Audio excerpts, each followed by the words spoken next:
ஒருகணைக்கு மேல் மறுகணை விடமாட்டேன் என்று ஆதியிலே எதிரே இருப்பவன் உன்னுடைய கூட பிறந்த தம்பி.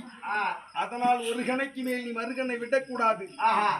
அது மட்டுமல்லாமல் அர்ஜுனனை தவிர வேறு யாரிடத்தில் நீ குறிவைத்த அவர்களை ஏதும் செய்யக்கூடாது. அப்படியாகத்தானே என்னுடைய தாயாகப்பட்டவள் ஆதியிலே பலவாறாக சத்திய வாக்கு வாங்கிவிட்டாள். அதனால் ஒரு கணைக்கு மேல் மறுகணை விடமாட்டேன். என்னுடைய தாய் கிட்ட சத்தியத்தை, தாயிடத்தில் விட்ட சத்தியத்தை நான் தவற மாட்டேன். அதனால் இவ்வளவு நாட்களாக அர்ஜுனனுடைய சிரசை கொய்து வந்து விடுவாய் என்பதற்காக உன்னை நான் வளர்த்து வந்தேன்.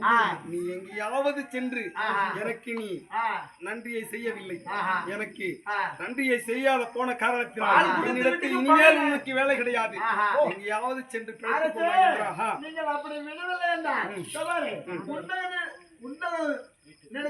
வீட்டுக்கு அதனால் உங்களிடத்தில் ஒரு நாளைக்கு ஆடுவதற்கு பாலை குடித்து வந்திருக்கின்றேன்.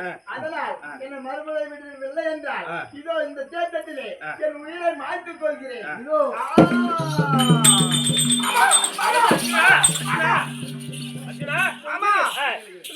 முடிவு காண என்ன மாமா? சிலோரத்ன முடியை காணும் என்ன காரணம்னு கேட்கிறேன்.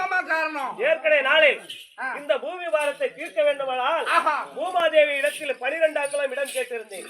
இன்று 17ஆம் நாள் யுத்தத்தில் கர்ணன் கையில் இருக்கக்கூடிய நாகாஸ்திரம் சிரசுக்கு வரும் என்று தெரிந்து என் கால் கட்டவினால் இந்த பூமியை ஒரு அழுத்தாக அழுத்தின உடனே பண்ணது 12 அங்குலம். அதாவது ஒவ்வொருவருக்கும் தன்னுடைய சிரம் 12 அங்குலம். அந்த 12 அங்குலம் உள்ளே பூமியில் சென்றதும் தலைக்கு வந்தது தலைப்பாயோட சிலோரத்ன முடியோட போயிடுச்சு. தலைக்கு வந்து தலைப்பாயோட போயிடுச்சு. சரி, பின்னா நடக்குது. இப்பொழுது ஏனென்றால் இதை சொல்லி குத்தம் கிடையாது. ஆதியிலே என்னை ஈண்டெடுத்த தாயே எனக்கு பாதியிலே விட்டு சென்று விட்டார். துரியோதனனிடத்தி ரதையினோர் ஆதையும் எடுத்து வளர்த்தார்கள். அவர்களும் துரியோதனை இவ்வளவு நாட்களாக என்னை வளர்த்து வந்தான். அவனோ இன்னைக்கு சண்டை போன்னு சொல்லிட்டான்.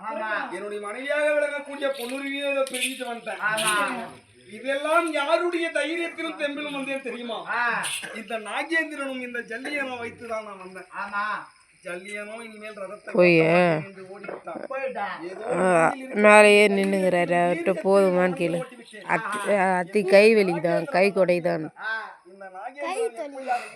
கொடைதான். அடுப்பு 3/4 மணி நேரமா வச்சுக்கிறேன். இதெல்லாம் போன பிறகு இப்பொழுது நான் எப்படி இருக்கிறேன் தெரியுமா? இந்த பிரம்மாஸ்திரம் கையில இருக்கிறது. இந்த பிரம்மாஸ்திரத்தை வைத்து அவன் மேல் ஏவலாம். என்ன நடக்குது என்று பார்க்கலாம். நான் பிரம்மாஸ்திரம் கையில் எடுத்தேன்.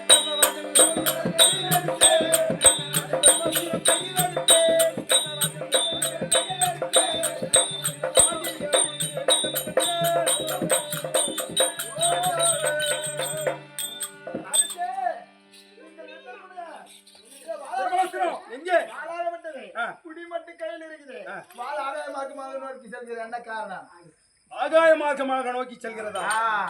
இப்பொழுதுதான் எனக்கு சிந்தைக்கு நினைவுக்கு வருகிறது. ஆதியிலே பரசுராமர் எனக்கு கொடுத்த சாபம் எப்படி என்றால், ஒரு நாள் அவர் எனக்கு வில்வித்தை பயிற்சி கற்றுக் கொடுத்து விட்டு மதிய நேரத்தில் அவருக்கு உறக்கம் ஏற்பட்டது. ஏனென்றால் உறக்கம் ஏற்பட்டிருக்கிற தருணத்திலே என்னுடைய துடை மீதில் அமர்ந்து மாலாகிய கண்ண கருவண்டா ரூபம் மாறி வந்து என்னுடைய துடையை தொலைச்சார். அவர் மேல் பட்டு ஜில்லென்று ஏற்பட்டது. திடுக்கென்று எழுந்து பார்த்தால் பரசுராமர்